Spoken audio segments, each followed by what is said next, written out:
Oh, right guys, welcome to a new video. Long time no see. It's been quite a while since I made my last video showcasing my new game.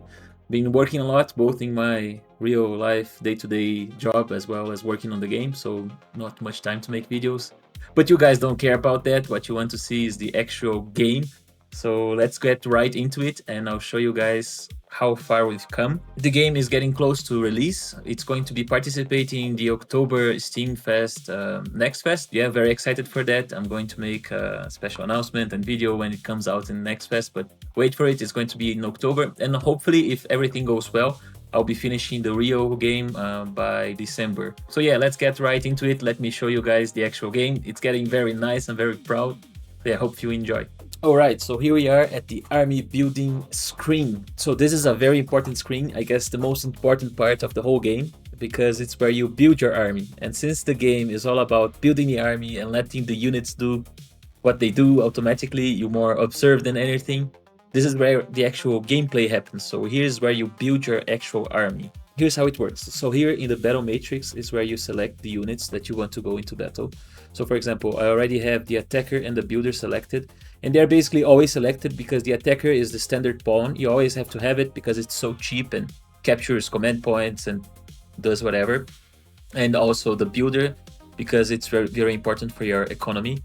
And before I get into more detail, I really need to explain how the game works. So in very simple terms, the idea is once the game starts, a lot of units spawn and they keep spawning, and they spawn based on the number of points that you're generating. And to generate points, you need to capture command points. Let me show you here the map visualization. So like, for example, here's our base, here is the enemy base, and all of these are command points. And the thing is, each of these command points generates points per second.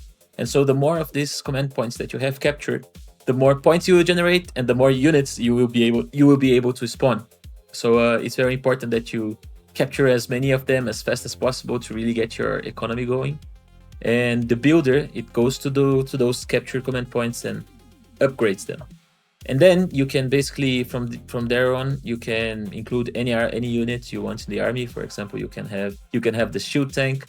Yeah, sorry for that. Some of the units are not ready. The 3D model is not done for this ones, but use your imagination. The builder is also not ready.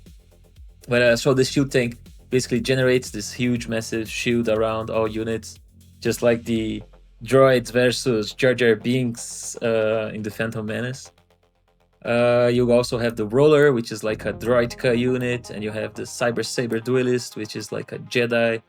And yeah, so you can add up to 6 units here in your Battle Matrix unit roster, and they will all be able to spawn in battle. And then in here, in these sliders, you choose how many units you want to go. So for example, we could go full attacker for the beginning, which is actually a recommended approach. It's good to start with a lot of attackers in the beginning. But if we wanted to, we could also start with only builders. This doesn't make sense because the builders only upgrade captured command points, and so they need the attackers to capture them to work with. You can do that if you want. Same thing for Suicide Bomber, or you can have like a mix between them. And here you can see how many units of each type will spawn. You can see that here, for example, the Roller and the Cyber Saber Duelist, they are locked, T2 and T3. That means because they are tier locked. And so we could, for example, already start with the tier 2 bot. We will start with 2000 points, so we could buy it for 500 points. And then you can spawn the Roller from the get-go. But you can also buy that in the middle of the game. So if you generate 500 points, you can just buy it once the game starts, which is what I will do. Up to you, your choice. Sometimes it will be better if you already start with the tier 2 unit or tier 3, but sometimes not. But anyways, so let's go. I'll start with 100% attackers, and then we will choose the other units during the game. I'm actually gonna remove and change it for the Raider, just because I think the Raider is a bit cooler. And also I'm gonna spawn 3 Raiders in the beginning because they are super fast, and so they really help to scout the terrain and capture faraway command points. Yeah, let's start the game. It's gonna do the cool introduction cutscene, and then the actual game starts.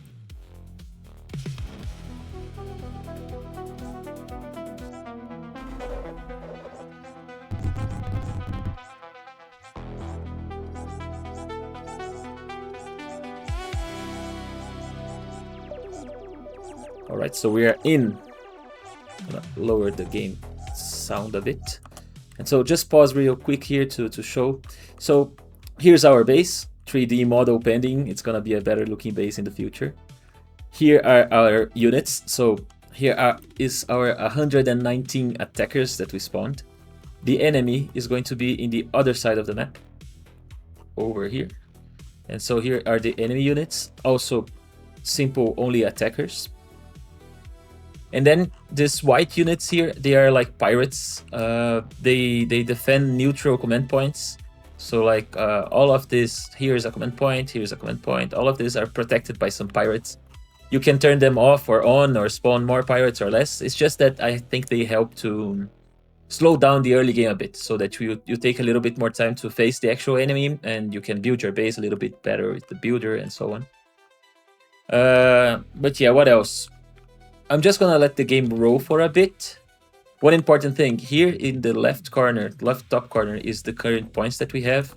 So that increases every second based on our points per second generation. It's 12 because the base itself generates 10 points per second, and the command points, one here and one here, generate 2 points per second. So we're generating 12 per second. And once every 30 seconds, this bar here, the deploy bar, charges, which means that you can actually deploy more units. So let's click deploy. Aha, and here they come. Yeah, we have this cool deploy animation.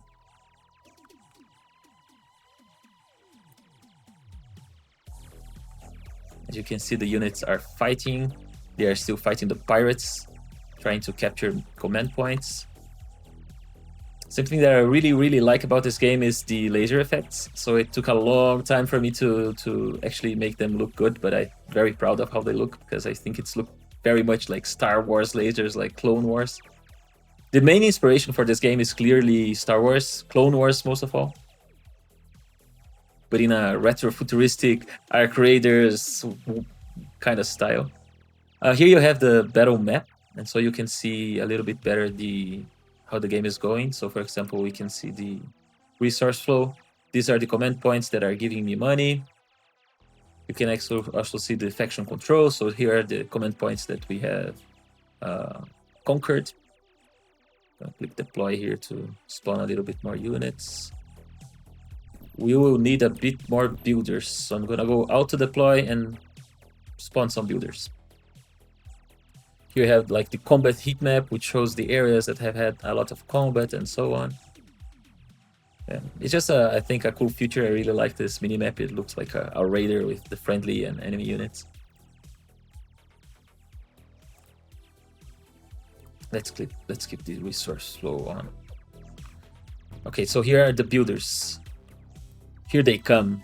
So here's the thing: they spawn and they need to take this like glowing box to a command point, and once they do that, they upgrade the command point.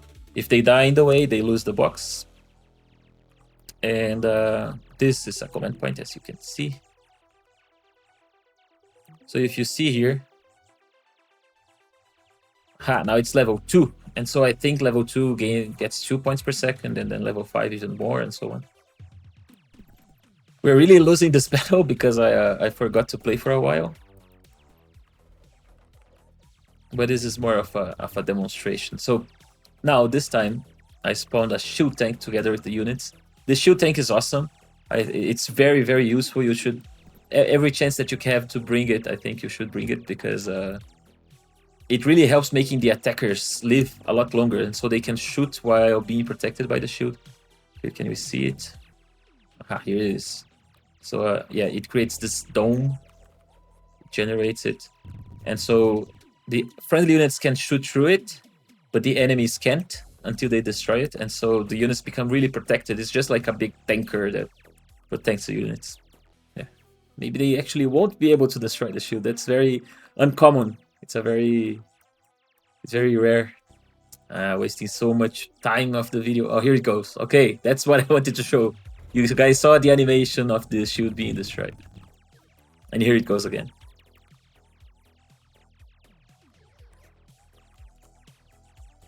Yeah, so it really improves the survivability of units. But yeah, we're kind of losing right now, to be honest, because the enemy has 30 command points and we only have 6. We have a little advantage because our command points are upgraded and the enemy isn't. But we're really behind on economy, as you can see in the faction control. But we have one strong advantage. The enemy only spawns attackers, and we spawn a series of different types of units. So I'm gonna try to get to tier 3 to spawn the Cyber Saber Duelist, which is the Jedi-like unit. And I think it's really going to help us win this one. Maybe it's too late. Maybe it's just yeah, they're gonna obliterate the shield. Yeah, the shield didn't even make a scratch. They just have too many units. I think we lost. So yeah, here they are destroying my base, my poor base. Here's my health. You lost. Oh no. So yeah, let's try again. Okay, so second try. Let's try things a little bit different this time. Really want to show you guys the tier 3 units, as well as another cool feature in the game, which is the fact that you can customize your units. So for example, the attacker, it has this like one shot every 5-second rifle. It's really not the best weapon. But if you want, you can, for example, give it a plasma cannon. The plasma cannon is super good, especially against like large crowds of enemies. And so by adding the plasma cannon, the unit goes from 15 points to 50 and becomes tier 2, but it's way stronger. And so yeah, you can really work on this kind of unit customization. You can also, for example, add a shield to the unit or a jetpack. The jetpack is cool. It adds even 5 more points, but I'm gonna add it just for the looks of it. And let's give ourselves and the enemy as well a lot of points, so that we can already start the game with the 2 tiers unlocked. So let's start with some attackers. Let's actually start with a lot of the plasma cannon jetpack attacker, a little bit of shield. Then I want at least 2 behemoths and at least two Cyber Sabers. Yeah, and the rest would be attacker. Yeah, I think that's a very, very strong army. The game is completely unbalanced at the moment, and the Behemoth and the Cyber Saber Duelists, they're way, way, way too strong. They really obliterate the enemy. At the same time, that's why it costs like 550 points. It really needs to obliterate the enemy. But yeah, if everything goes well, we're really gonna do well this time. Also, let's change the map a bit. Let's do islands, and let's do islands with snow. I think this one is gonna look nice. Let's click generate.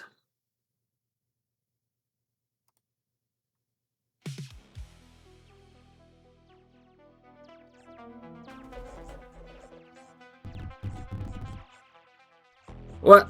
Oh no.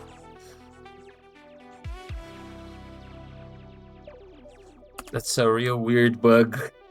I think I know what happened. What happened is that I recently implemented this tiers unlocked at the start, but they probably... The only unit that was available to spawn was the shield tank, so everything went to the shield tank. It's a real shame. I'm gonna have to restart. Okay, second try.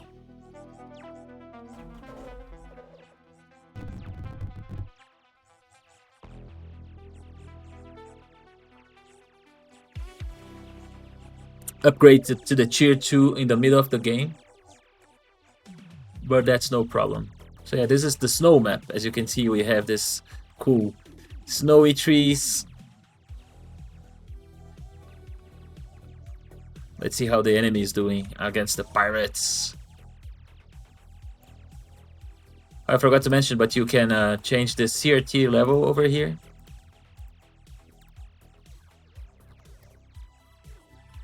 Oh, and another cool feature is that you have many camera types. So for example, you can go full screen for a more cinematic look. And I really can't miss the window to upgrade to tier 3 here, otherwise we're gonna be in deep trouble. I want to show you guys the game, but at the same time I have to play, otherwise we'll lose again. Okay, tier 3 unlocked. And I'm gonna go full Cyber Saber. hopefully the Cyber Saber can really make the difference here. It's gonna be tough though, because we're not generating so many points per second. Okay, it's gonna be one single Cyber Saber duelist. Here it goes. Oh, it's going to attack the pirates. I didn't want you to do that. But yeah, still awesome. I really like how it looks. It spins its blades around and search for enemies, and it just deflects, and it already died. I'm getting really unlucky today. God damn it. Okay, so let's wait for... Okay, we have 600 points, so we're gonna be able to spawn 3 Cyber Saber duelists this time. And then on the next time, we also need to get some attackers because we need to conquer some of these command points. Alright, so make me proud. 1, 2, 3, 4. Come on. Okay, yeah, you guys can see that they are really starting to make a dent in the enemy. The thing is, they have a 95% chance of deflecting the shots, so eventually they go down because just like statistically they can't hold it anymore. But in general, oh, it's not the builder, it's the attacker. So in general, they deflect a lot of shots before going down, and they really like kill a lot of units in the process. Come on.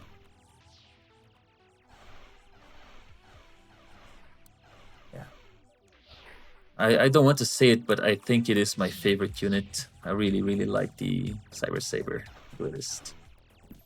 Let's also get the attacker going. This attacker over here is the jetpack plasma cannon one. Hopefully we can make it shoot in like when the units are all grouped up here like this. This would be perfect for the plasma because it deals area damage. Here, as you can see, here's the plasma cannon.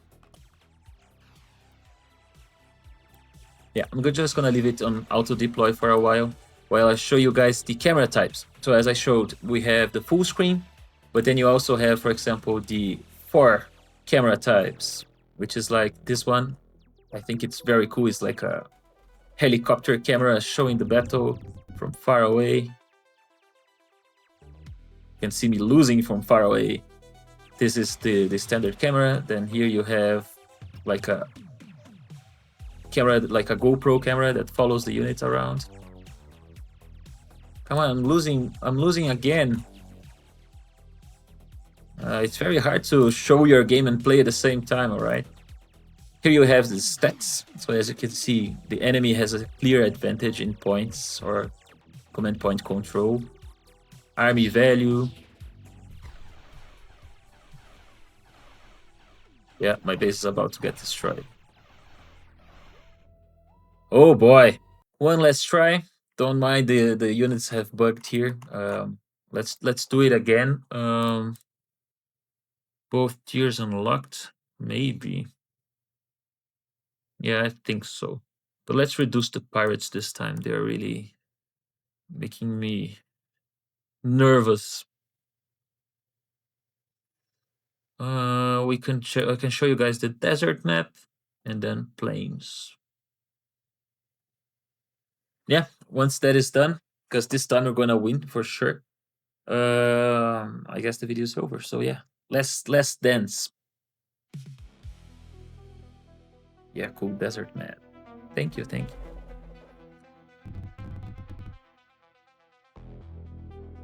So we have some builders, we have the shield tank, we have some attackers. As you can see, the enemy has many more units because it decided to go with only attackers. But I'm telling you guys, this is not the way to go. Promise you. So we have already the tiers unlocked because I paid the tiers in the start. That's also a reason we have so many less units. So let's just get one Cyber Saber already on the go. Go my Cyber Saber units before they can even reach us. And another unit that I really want to show is the Behemoth. The Behemoth, I guess, is the most expensive unit at the moment. It's just this huge unit that carries 3 minigun weapons, like machine guns, light machine guns, and it really also obliterates the enemy. So let's try and get some Behemoths going. Come on, let's see the Cyber Saber doing its thing. good. This is a very dense map, as you can see. So it has no choke points, no rivers. Really changes things a lot. It's good for the Cyber Saber because it can basically one-to-one all units. It doesn't really receive all that many shots at the same time. But it's pretty bad for the Behemoth because the Behemoth really shines at this like choke points parts. But oh well, no problem. Let's get one more Behemoth. Come on. Okay. Yeah, I hadn't realized how hard my game was because it had been a long time that I hadn't really played it. It's always building and testing, and now I've been actually playing it with you guys and realizing it's hard. I really need to balance things out a bit because I'm suffering. Come on, let me show you guys. I really want to show the Behemoth doing something. I want it to reach. It's very slow, but yeah, here you go. As you see, it's like really machine gun mowing down these enemies. They really just disappear. Become these really small blocks, Lego blocks. Yeah, so this is gonna be a long one. We're now with this Behemoth, we're gonna be able to turn the game around, but it's gonna take some time because we need to control all of this. Let's watch it from the cinematic camera. Don't mind the trees, they are bugged. This is the faraway trees, but the camera thinks I'm far away because the helicopter is far away. That's why you see these trees like these squares. Need to fix that in the future, but I still have 6 months. It will be fixed by the time of release. And yeah, this is something that I've been working on now. This like orders. So in the future, I want the player to be able to do something. So for example, you can order a bomber strike. Here, let's try. And so what happens is that little planes come and they drop bombs on the enemies. Still under development, doesn't really work all that well right now, but it's gonna be very useful in the future. Another cool thing is the destructible environments. So as you can see, like all of this is destructible. This one just fell. When it takes shots, it gets on fire, and when it takes enough shots, it just collapses. So you have this like destroyed city because a battle was fought over here. But yeah, I'm gonna accelerate the game and leave it here. So yeah, I think this is a cool screen for us to leave the game at. So yeah, that's my game. I hope you enjoyed it. Not sure if I showed everything, but I think I showed enough. The video is probably already pretty big. Hope you enjoyed. And wishlist on Steam, you can find the link in the description. It will help me a lot. It's been really tough doing this game. I know it doesn't look like it's not the Crysis of games. The unit models are very simple. At the same time, they really have to be because there are so many of them. And I'm still learning 3D modeling, but I'm proud of what we achieved here and how it's going. So thank you for watching if you watched until here, and please wishlist the game. It helps me a lot. Thank you, and I will see you on the next one.